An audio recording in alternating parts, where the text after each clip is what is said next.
Letting go, the secret to true freedom. Have you ever looked in the mirror and felt like you're carrying 1,000 invisible bags? Not in your hands, but on your back, in your mind, and deep in your chest? Expectations. They weigh us down. Not just what others expect of us, parents, partners, society, success, but the brutal inner expectations we place on ourselves. To be perfect, to always be strong, to never disappoint, to have it all figured out.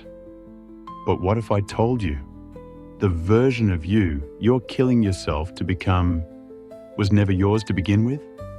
Today, we're talking about letting go, not giving up, but releasing what was never meant to be carried forever. Because sometimes, true freedom doesn't come from achieving more. It comes from carrying less. We've broken this video into simple, meaningful sections, so it's easier to follow, reflect, and actually feel what each part is saying. Think of it like a quiet journey, each step gently helping you understand the weight you're carrying, why it's there, and how to finally let it go. Let it unfold, one layer at a time. 1. The hidden weight of expectations. Let's get honest. Most of us wake up each day already behind the version of ourselves we were supposed to be by now. By 25, we should have had the dream job. By 30, we should have had a family, a house, a clear 5-year plan. By 40, we should be successful, stable, and at peace. But science has a truth for us. The brain was not designed to thrive under constant future-focused pressure. According to the American Psychological Association, chronic stress from unmet expectations is a major contributor to anxiety, insomnia, burnout, and even immune dysfunction. Our prefrontal cortex, responsible for decision-making and planning, goes offline when the amygdala, our emotional alarm system, is in constant overdrive. In simpler words, trying to live up to unrealistic expectations literally hijacks our brain's ability to live well. And here's where it gets wild. Most of these expectations aren't even conscious. They're baked into us by cultural scripts, childhood messages, Instagram feeds, and slowly, we confuse other people's ideals for our own desires. 2. The philosophy of letting go. So what's the way out? Let's zoom out and borrow some ancient wisdom. The Stoic philosopher Epictetus said, "Freedom is the only worthy goal in life. It is won by disregarding things that lie beyond our control." This is not passive, it's powerful. Because to let go is to stop tying your self-worth to things you can't control.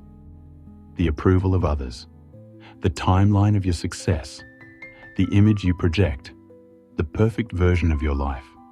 When you surrender what was never yours to control, you reclaim what is, your attention, your energy, and your peace. In Buddhist psychology, this principle is called non-attachment, the understanding that clinging causes suffering. Not because wanting is wrong, but because over-identifying with outcomes creates a prison. As the Bhagavad Gita says, you have a right to your labor, but not to the fruits of your labor. What if you could live fully engaged, but not fully entangled? 3. The neuroscience of surrender. Now, don't confuse surrender with apathy. Letting go isn't about being passive. It's about becoming intelligently selective. In a 2016 study published in Frontiers in Psychology, researchers found that cognitive flexibility, the ability to adapt and release rigid expectations, was directly linked to better emotional health and resilience. When we let go, the default mode network in our brain, often active during negative rumination, quiets down. This frees us to be more present, more open, and more creative. Another powerful tool? Mindfulness.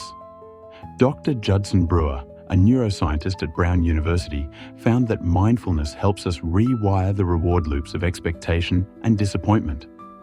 When we observe our thoughts, instead of chasing or fighting them, we interrupt the cycle of striving and failing. And here's the kicker.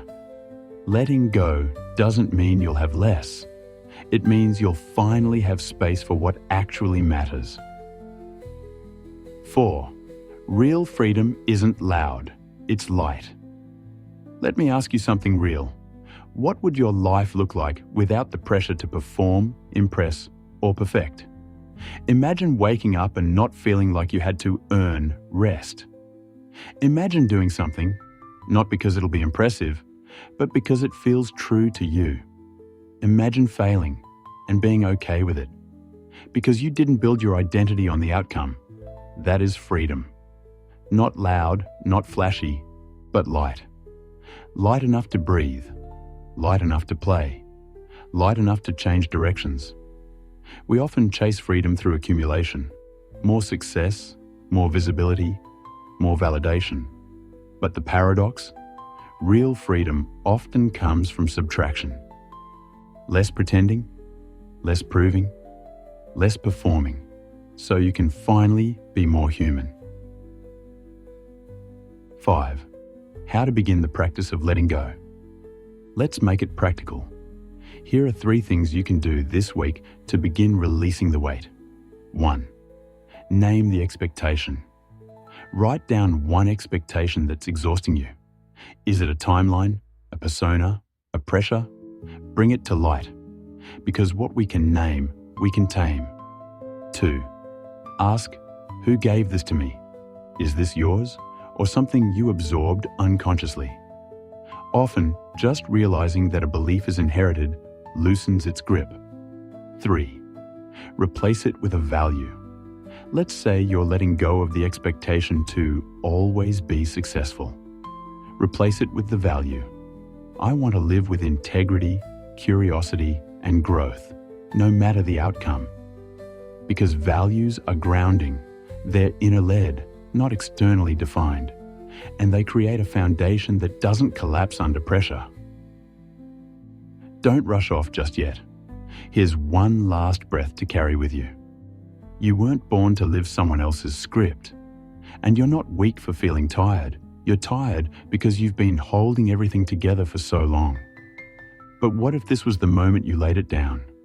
Not all of it, not at once, but just enough to remember who you are without the weight. Enough to feel your own breath again, to listen to the whisper beneath the noise, to remember that freedom isn't something you chase. It's something you choose, right here, right now. Let go and let yourself be light. If this spoke to something deep in you today, I invite you to sit with that. Maybe journal, maybe breathe, maybe just pause. Because sometimes transformation doesn't begin with action. It begins with permission. And you have that now. I'm glad you're here. Until next time, stay light. This is not a substitute for medical advice, but if this brought you peace, let me know below. This is Zero Noise, a quiet space for tired minds and soft restarts. You're not broken, you're just in between.